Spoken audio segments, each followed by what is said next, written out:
the attendance part found at the end of the appeal. Infant and toddler care is available. Everyone is invited. The sanctuary flowers for the glory of God. Everybody invited to gather in the fellowship hall for the time of visiting following the service. Grateful thanks goes to our family for hosting this time of fellowship, celebrating Neil Navarro's birthday.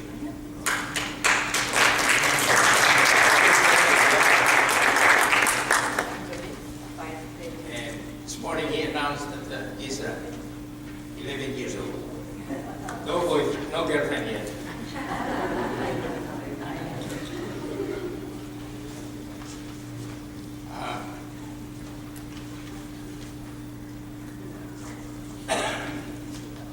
May 28 is the deadline to turn in William T. Merit Watt Scholarship. Make sure it is offered to qualified high school students seeking education in a higher learning institution. And June 4th, Pentecost and graduation day, graduation Sunday, high school college or university.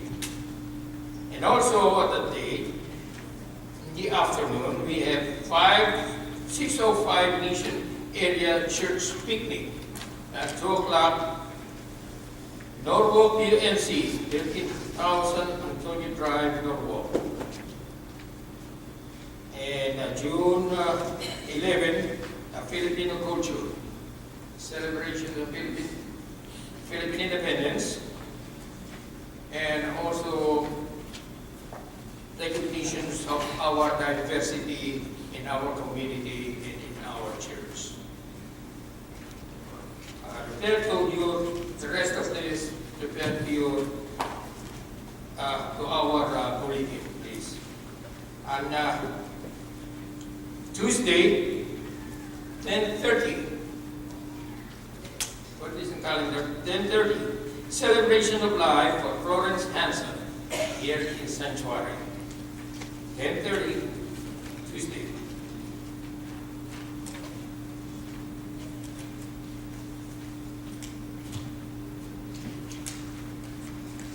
Please rise for the call of worship. Do we have guests? Guests. Yeah, please rise and greet yourself. Relatives. Don't greet yourself while you're sitting down. Please rise.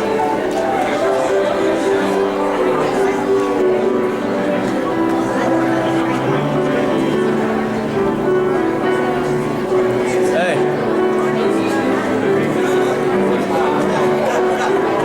It's to be determined. Nobody's here.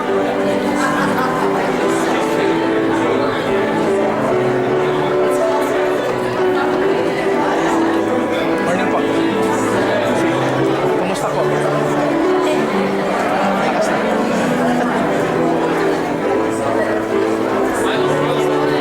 Hey.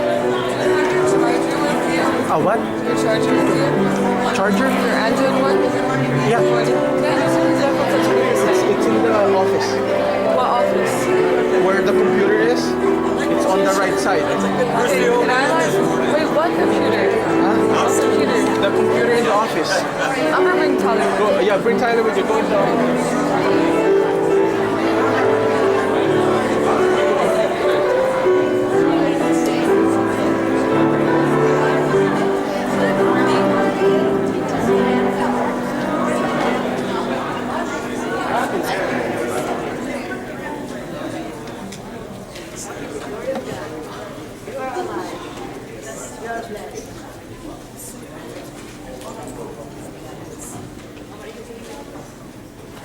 Please remain standing. Call to worship. We are looking up to heaven. Why are we looking up to heaven?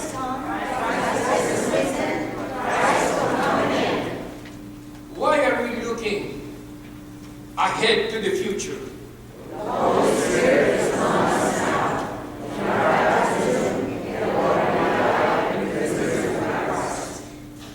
Why are we afraid of death and dying?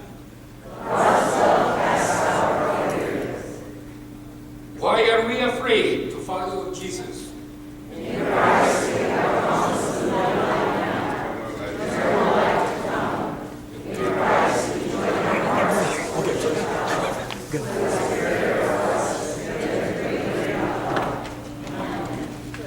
Please remain standing for the praise and prayer.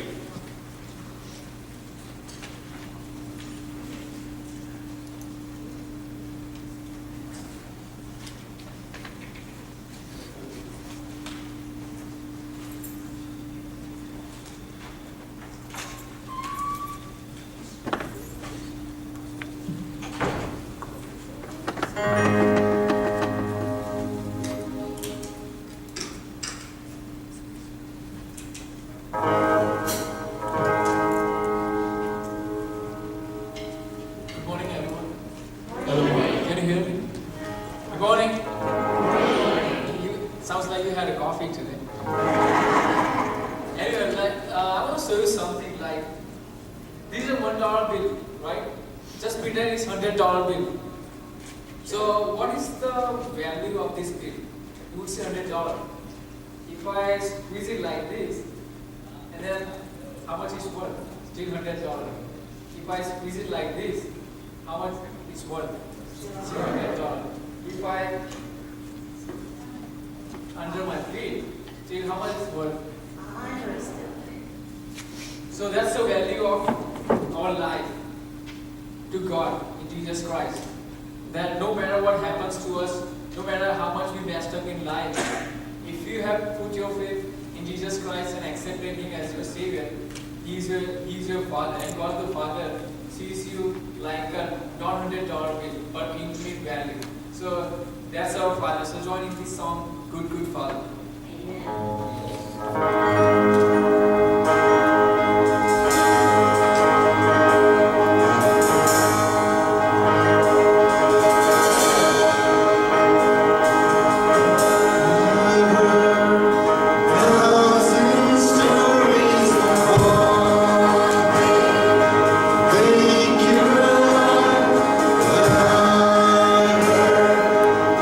Tender whisper of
Let us join together in opening prayer.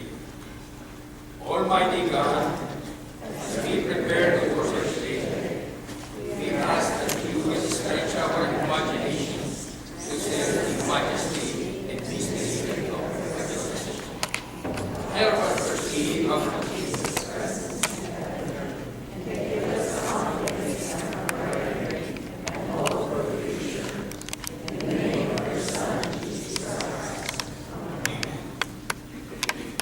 Freedom is not free.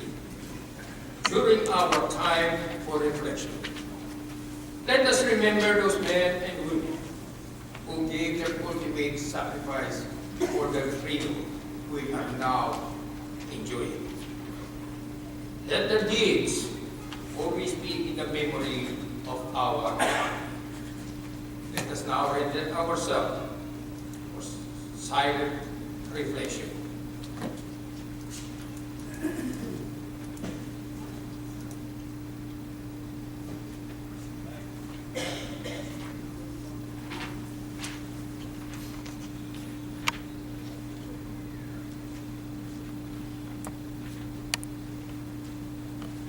Amen.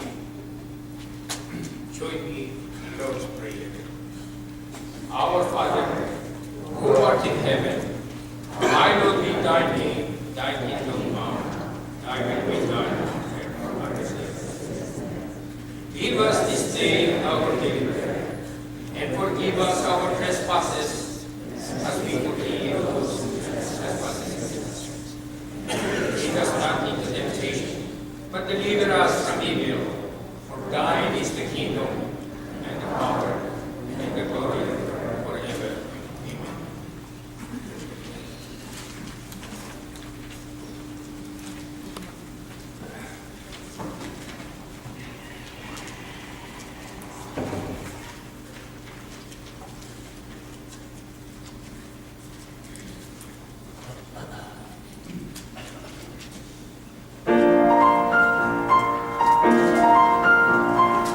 Amen.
Okay, guys, it's time. Hey, time to come inside.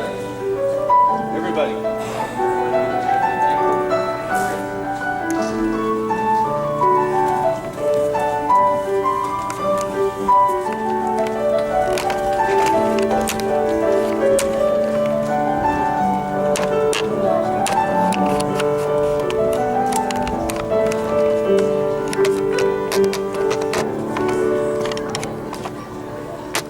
Oh, it's time for boys. Yeah. Where are the girls? Yeah. They don't want to praise God? Oh, they probably do. They're just not here. Okay, so who knows how to play follow the leader? Everyone does? Okay. You want to try playing? Okay. So I'll be the leader, okay? Oh, somebody else want to be the leader? Leader? No, I'll be the leader. Okay. All right, first one, stand up. Okay, that's me. Follow me, all right? So raise your right hand. The other right hand. The right hand. Okay, just raise a hand. There you go. Okay, everyone's okay. Put your hand down. Okay, raise a leg. Okay, can you jump? Oh, okay, good. Okay, put down your legs. All right, and then sit down. There you go. Okay, you're good in following the leader. All right. So in the Bible, back in the Old Testament, the Israelites had a leader, and his name was Moses. Okay, so they followed Moses. They were in Egypt, and then Moses brought them out of Egypt, and they actually went around the desert trying to get to the promised land. All right. So the thing is, can somebody guess how long were they in the desert just wandering around? Yes. How did Jesus die? No, yeah. So, no, anyone? How long were they in the desert? Yes. 5 years. Okay, higher? Yes. 4 months, no, 5 years, higher. 7 years, higher, much higher. Yes. 40 years. Wow, we got it right on the head. 40 years. They were in the desert for 40 years. Okay, so they did an analysis and they said from Egypt to the promised land, if they were to walk do a straight line, it would have taken them just 3.5 years. Okay, 3.5 years if they just walked from Egypt to the promised land. But they were just in the desert, just roaming around, trying to find the promised land. Okay, but they followed their leader. Okay, so the Bible gives us some very clear directions about what kind of leader should be followed. So the Israelites trusted Moses, but not all the time. A lot of times they grumbled and they complained. Why? Guess what they were eating in the desert? What? Animals. No, they had manna, which is like this kind of bread that they get in the morning, and quail. And anybody had quail before?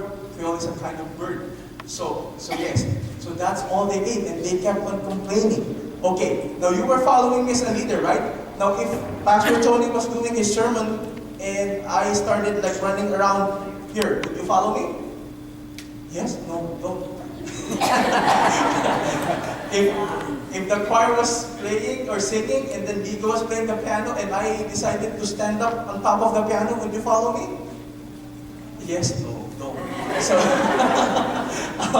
okay, so the Bible tells us in Leviticus 22:31, keep my commands and follow them, I am the Lord. So we have to be careful what kind of leader we follow, and also at the same time, we need to be mindful that God's commands are there for us.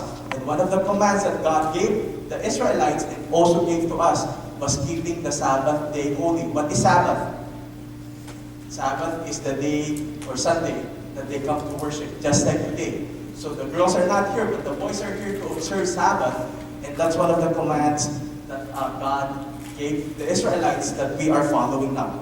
Okay, so the Apostle Paul says in 1 Corinthians 11:1, follow my example as I follow the example of Christ. That's what we should all try to do every day, and follow the best leader of all, which is Jesus. Okay, let's bow our heads and let us pray. Dear Lord, we thank you for love that you have given us. And we thank you for the love that we share with one another. Help us, O Lord, to follow you in our everyday lives. In Jesus' name we pray. Amen.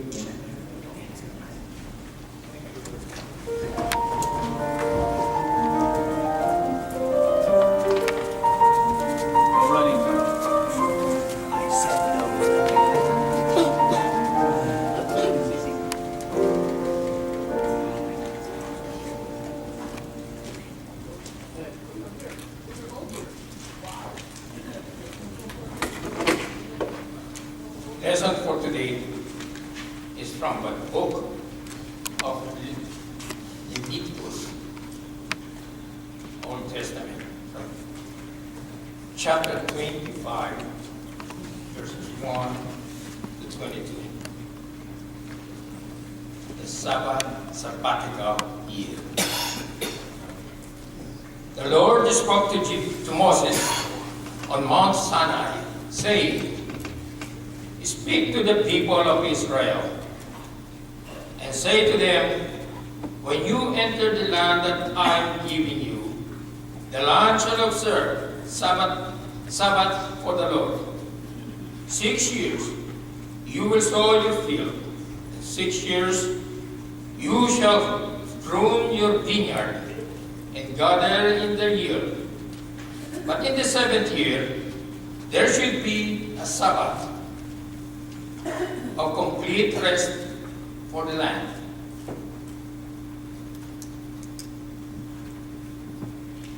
A Sabbath for the Lord. You shall not sow your field or prune your vineyard. You shall not reap the aftergrowth of your harvest or gather the grapes of your unpruned vine. It shall be a year of complete rest for the land. You may not eat what the land yields during its Sabbath, yet your male and female slaves, your hired and your bound laborers who live with you, for your livestock also, and for the wild animals in your land, all its yield shall be for food. You shall count off 7 weeks of years, 7 times 7 years, so that the period of 7 weeks of years gives 49 years. Then you shall have the trumpet sounded loud on the 10th day of the 7th month, on the day of atonement. You shall have trumpets sounded throughout all the land. And you shall hallow the 5th year, and you shall proclaim liberty throughout the land to all its inhabitants. It shall be a jubilee for you. You shall return, every one of you to your property, and every one of you to your family. The 50th year shall be a jubilee for you. You shall not sow or reap the aftergrowth, or harvest the unpruned vines. For it is a jubilee, it shall be holy to you. You shall eat only what the field itself produces. In this year of jubilee, you shall return, every one of you, to your property. When you make a sale to your neighbor, or buy from your neighbor, you shall not cheat one another. When you buy from your neighbor, you shall pay only for the number of years since the jubilee. The seller shall charge you only for the remaining crop years. If the years were old, you shall increase the price. And if the years are fewer, you shall diminish the price. For it is certain number of harvests that you are being sold to you. You shall not cheat one another, but you shall fear your God, for I am the Lord, your God. You shall observe my statutes and faithfully keep my ordinances, so that you may live on the land securely. The land will yield its fruit, and and you will eat your fill and live on it securely. Should you ask, what shall we eat in those 7th year? If we may not sow or gather in our crop, I will order my blessing for you in the 6th year, so that it will yield a crop for 3 years. When you sow in the 8th year, you will be eating from the old crop until the 9th year, when its produce comes in. You shall eat the old. Bless the reading of the lesson.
these sermons are not needed here.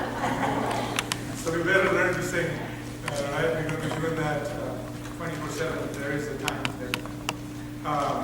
But I also want to just thank you for giving me this opportunity. Thank you, Pastor. We have no sound. It's always a privilege to be with you. So I want to tell you a joke that I heard yesterday, actually, and I'm going to adopt that from another fellow pastor. But it talks about a small town where everybody knows everybody kind of place, and a doctor, and a lawyer, and a pastor go out hunting. Pastor going hunting. I think Sorry. somebody got excited about hunting.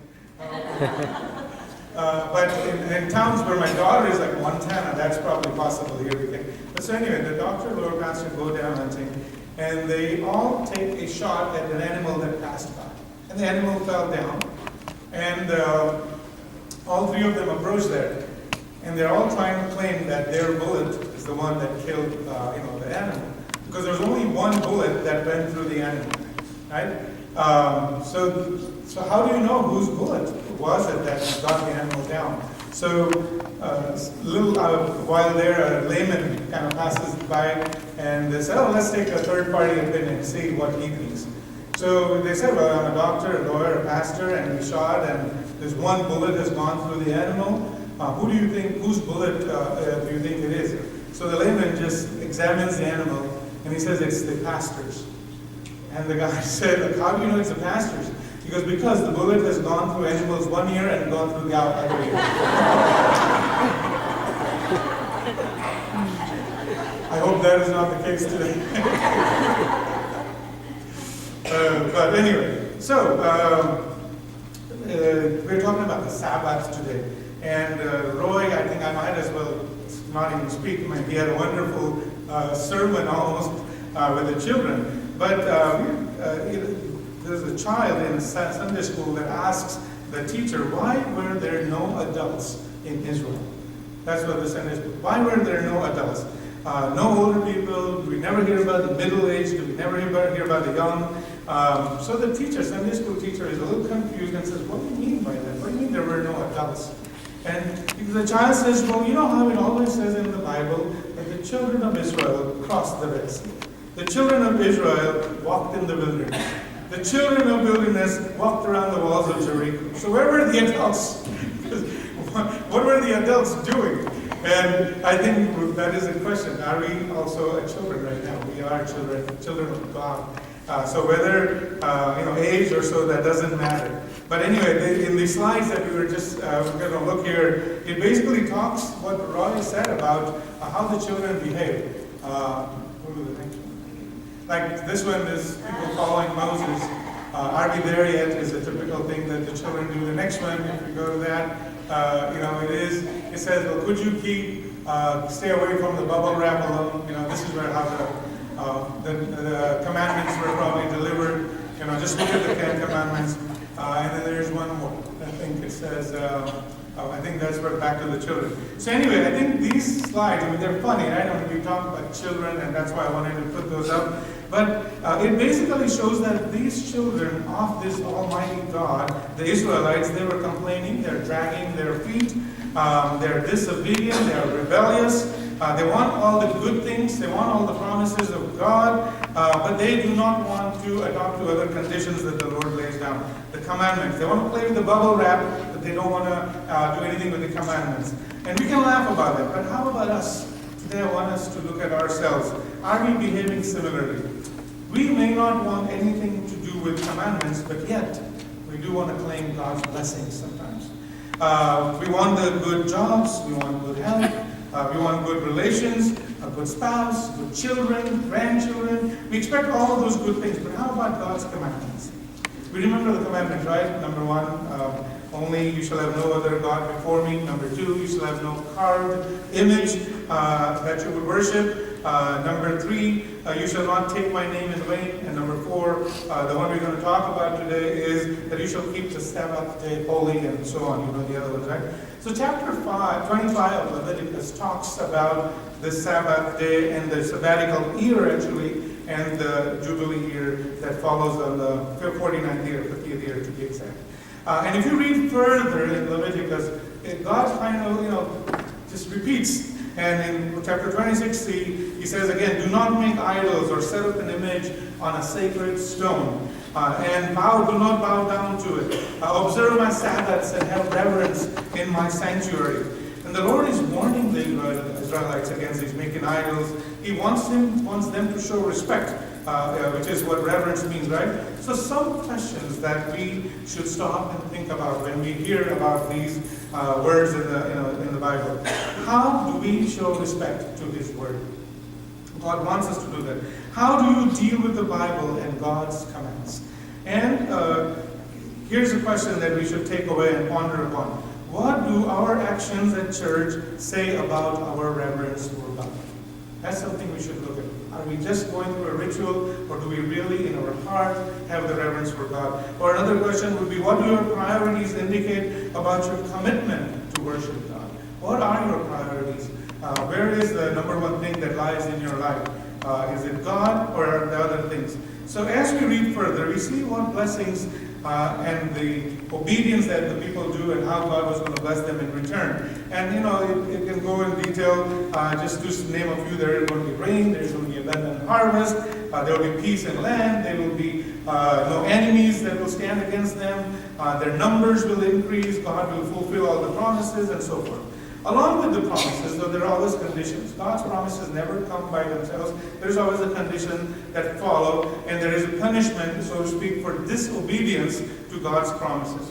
So if they fail to obey the commands, you can see what happens is the Lord will punish them. There will be illness, there will be famine, there will be defeat, there will be drought, there will be bad harvest, there will be destruction by enemies, to the extent where they will be taken away as slaves. And this sounds so horrible, right? But we don't have to stop there, because as you move on, if you read further in chapter 26, 40 through and forward, we hear the good news.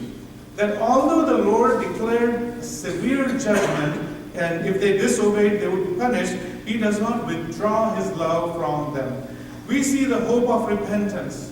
We see God's faithfulness to His covenant, and we see His promise of restoration. And if they, or we, let's apply it to ourselves, would confess our sins to the Lord and would remember the covenant that He has with us, He will restore us. And that is the faith and the hope today that we have. We must realize that if we truly want to enjoy the blessings that God has promised us, we need to be obedient. We need to follow some rules that God has set for us. Which most of the time, though, the rules are very far and few compared to the list of the blessings that we would enjoy if we did obey those rules. So the takeaway here is this: God provides a way back from disobedience to blessing. This is something we can take away. God provides a way back from disobedience to blessing. So here are some thoughts, more thoughts to ponder, and I'll give you a few. If you want to jot down or remember that with this hope that God has given us of being restored, no matter how far we turn away from His path, how does that hope affect you? How has it affected you recently? That is the idea that we are going to, we should ponder. What children of God, or us, basically, we need to realize that there is more liberty, there is more bountiful blessings in God's discipline and in His plan than outside. You might see one small thing as a restriction in God's command, like, oh, it's telling me not to do this, and you might want to rebel against that. But what you might miss when you do that is that you will miss the bountiful blessings that come with obedience. The freedom that the world gives to us sometimes is almost like a bondage. We would call it freedom. Talking about freedom, we do want to salute people who have given their lives for the freedom that we've enjoyed. That is the Memorial Day. And sometimes we just say Memorial Day, holiday, barbecue, but we forget what it's actually representing. And it's the same thing with Sabbath. There's a purpose, there's things that have happened in the past, and we have to respect and follow the Sabbath day accordingly. Okay, so the freedom that the world gives, like I said, there might be temporary, there might be things that you'll be restricted to do, and I'm not going to say what things are bad and what things are good, but anything that takes away from God being number one in your life is something that needs to be dealt with. And that is something that will be different for different people. So the question here, again, is which of His commands have you been avoiding or purposely disobeying? We may have this secret, we may have this thing that just can't get out of our lives. And for everyone, again, like I said, it could be different. So which one of those commandments, which one of those laws of God that God has given you, His plan, that we are purposely disobeying? God is trying to speak to our heart. How will you respond? He's waiting. He's waiting for a confession. He's waiting for obedience. And that is when, once you do that, you will be rewarded with joy and you will be rewarded with contentment. So we see that God is true to His commitments. God is true to the promises that He gives us. But how about you? How about us? Have you, and that includes me, promised something to God, and are you still true to your promise? Somewhere far down the line, or in the past, you made that commitment that, Lord, now onwards, from today onwards, you have blessed me, and now onwards, there may be something that you have committed to God, whatever it may be. But are you true to that? Are you still following that, or have you fallen off? And today would be a good reminder, as a not just a Sabbath day, but in your life, all days to honor that. So have you committed, or have you agreed with God to devote maybe some specific time to Him? Maybe it is money, maybe it is energy, maybe it is relationship, maybe it was a habit. Is there something that you committed that you would do or give up for the Lord? Because when you make a promise to God, He expects you to keep your word, just as much as He keeps His. This is called obedience. When you obey, one of the immediate blessings is a sense of well-being. There is no guilt. You are almost like guilt-free. Your conscience is satisfied. You are content. And that is the freedom that obedience gives us. So coming back to our scripture today, Leviticus 25 that we read, it talks about following the Sabbath principle. When we think about Sabbath, like I said, it's Sunday. Some people think Saturday, okay, whatever that may be. But we usually say, let's say Sunday. What is it that we do that day?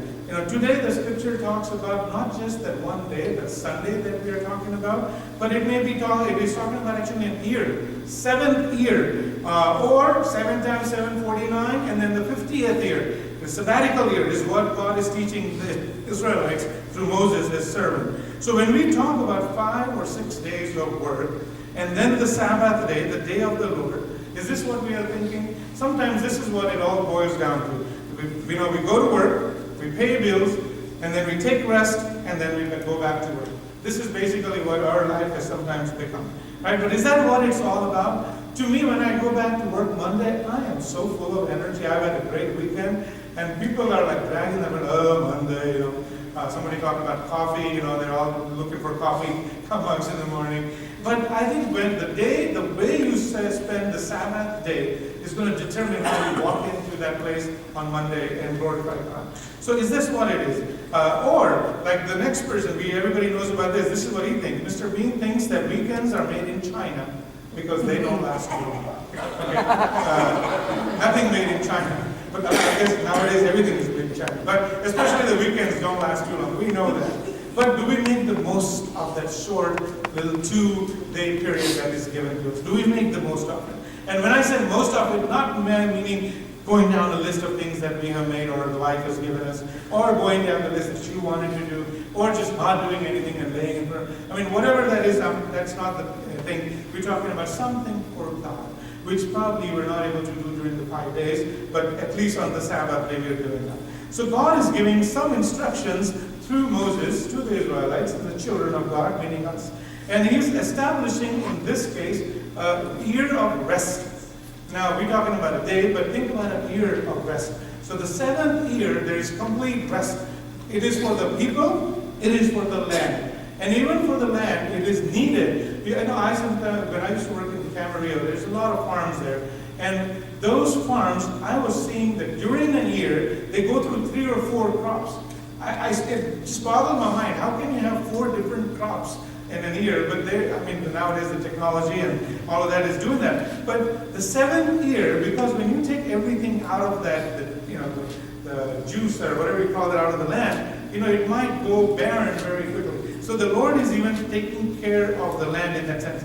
But think about it this way. In the 7th year, you don't have to do anything. Suppose you are a farmer and you worked very hard for 6 years on your farm, and on the 7th year you are not allowed to work, and all these thoughts going on in your mind like, oh my God, how am I going to provide? What am I going to eat? So, okay, Lord, we might do this, like, okay, I'm not going to plow my field, but I'm going to plant this little land here just for my family. I'm I'm going to grow these little things, that we all have these little gardens, and we're going to do that. We might want to disobey in that little way, but God says no. None of that has to happen because my covenant is with you, and I'm going to bless you for 3 years. Think about it. 1 year's produce sufficient for 3 years. And God's promise for these farming and these farmers has proven true even today. If you look at Israel, I want to tell you some facts. You might know this, but it always impresses me what Israel does. I usually watch for that.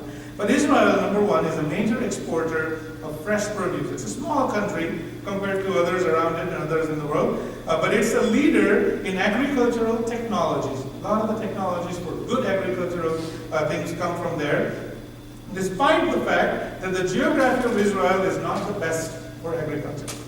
A lot of mountainous roads, right? More than half of the land is desert, and the climate is weird. The lack of water resources, they do not favor farming. Water shortage is a problem.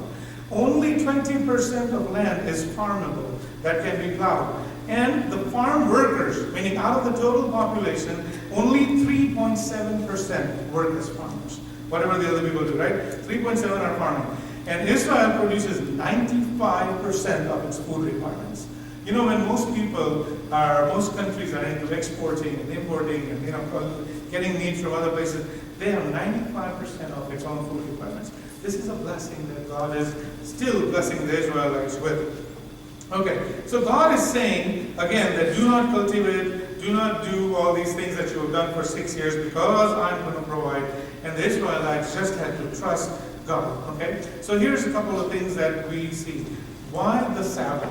Why they were told to keep that Sabbath year? Here's point number 1 on slide 11. It says, this was done to them, this was given to them, so that it would increase their faith and dependence on God. This is the first thing that we learn, or they were supposed to learn from the God's instructions there. Okay, they had to trust God to give them enough food to last them through the sabbatical year, and the next one, and the one after. This is faith testing. Point number 2, the reason why they were given this was that it shows God's might, and it shows the superiority of God's people, or God's children. If you did not work for a whole year, think about it this way. If you just stayed like a working person, not a person who's retired already, but if you just stayed home for a year and you didn't go to work, your neighbors will start wondering, I can guarantee you, how does this guy manage? How is this person? Where is that income? What is he doing that he's not being, he's able to stay home and wash his cars and do whatever, right? All the people retired. So they will begin to wonder, how are you being provided for? It will be crazy, right? But it is not that it is like we are doing something. It is not that we are somebody that we can do that. But I'll tell you what, it shows that God is superior. It shows that our God is the supreme God who can bless you if you follow His command. Point number 3, doing so, which shows God's abundance, and it also shows people's generosity. Now, what do I mean by that? Because they were told that at the end of 7 years, you must cancel all the debts. If somebody owed you money, you were supposed to cancel it. Okay, I don't want it back. Okay, think about it. Doesn't that show your generosity? Think about it. And that also shows that God is providing you in abundance, that you do not have to worry about somebody returning the loan they have given you. Okay? In a lot of circles where people have been burned by loaning money to somebody, to some friends, this is something in our group of friends we have decided. When we decide to help somebody, do it with the thought that you're not going to get it back. You're just going to, if you can't afford it, just help somebody and don't expect it back, because that's what creates tension. But it shows God's abundance, and it shows superiority, generosity of God's people when you follow that accordingly, okay? So the Sabbath day is a reminder for us to be good to people around us. And that is what we want to focus today. It's not just, like I said, it is about coming to church. It is about worshiping God, but it is beyond that. I'm going to tell you some stories later that how, and we can, adapt that. So here's a question for us. How have you used, or how can you use your Sundays to increase your faith in God's provision for you? It takes trust.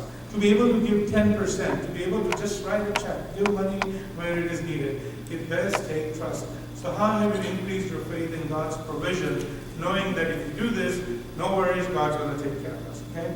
So how can you use your time wisely during the week so you can have a weekly Sabbath and a day of worship? The things that you can do on Sunday, I'll tell you this, it depends on what you do from Monday through Saturday.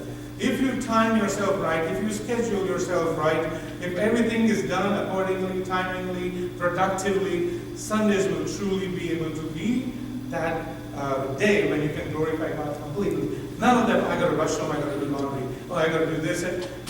Time your other days so Sundays are completely given. And that may be another day for you, but I'm just saying that day for the Lord that you want to keep separate. So the next slide 13, it talks about how was the Jubilee year different from an ordinary year. Okay, it talks about the 50th year, right? How is that any different? In Leviticus 25, verse 8 onwards, it talks about the 50th year. Meaning, when the 7 times 7 Sabbath years have passed, the 50th year was like hitting a reset button. And God, in His just ways, is taking care of it. First of all, God says that you do not own the land. God owns the land. So let's say you acquired land. Somebody was in need, and they brought their land and put it with you as a lien or something like that.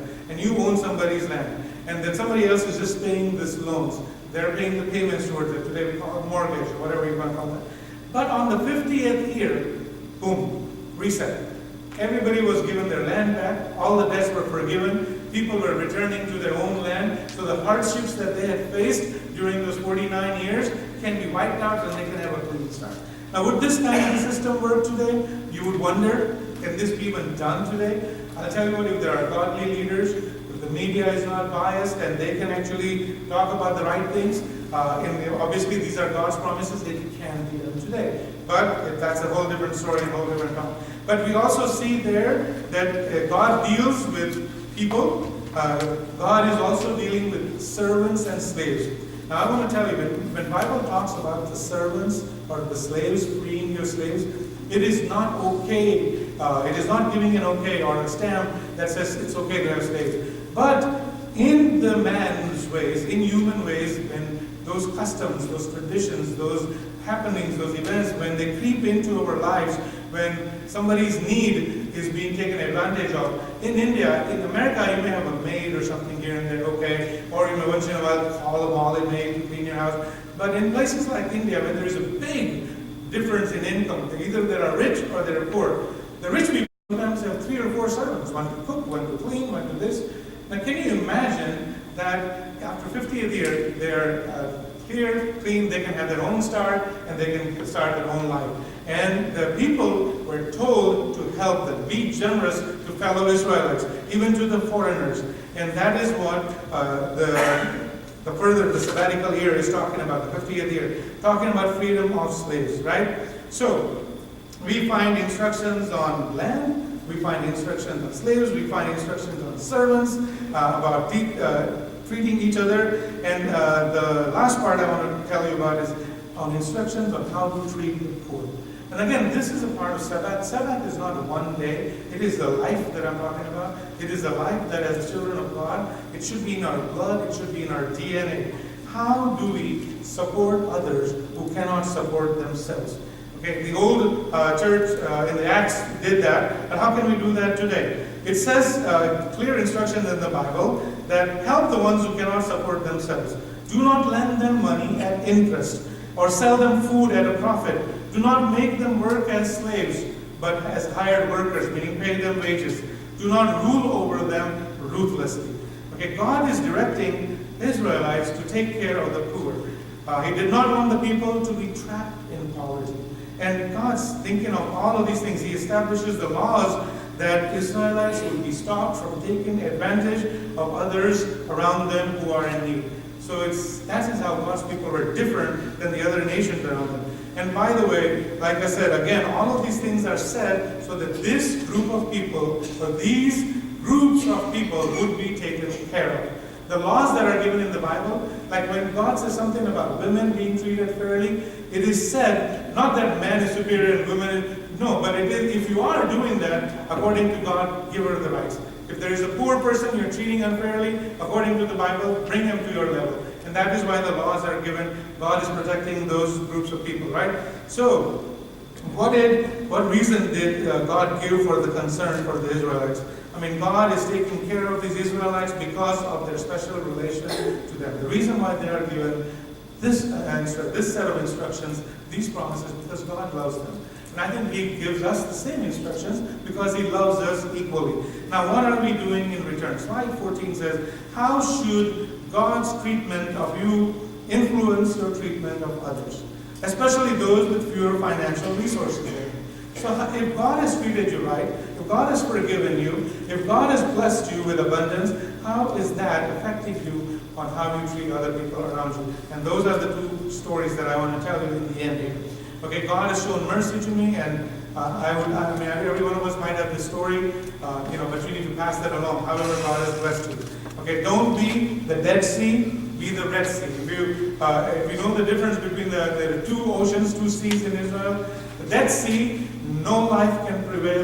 In the Red Sea, there is plenty of life. There is abundance. If you see the map, there is a reason why it is that way. In the Dead Sea, it just intakes. Everything is an intake. There is no outtake. Rivers, canals, whatever there are, they just flow into that Dead Sea, and there is no out. So what happens is it is so saturated with minerals, and people, they say they can just float there, but it cannot retain any life, cannot sustain any life. And the Red Sea, it has not only intakes, but it has a lot of outtakes. Its water is being flown to use a lot of different ways. And the life flourishes in it.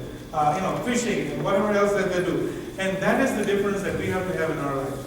Be the Red Sea. We should have outgoing things from us. If we become Dead Sea, receive and receive and receive and just keep and hoard, it is going to be like Dead Sea. We are not going to help any life. So now the story. In India, this is a little video clip that somebody has sent me. And I salute young men who take these kind of initiative.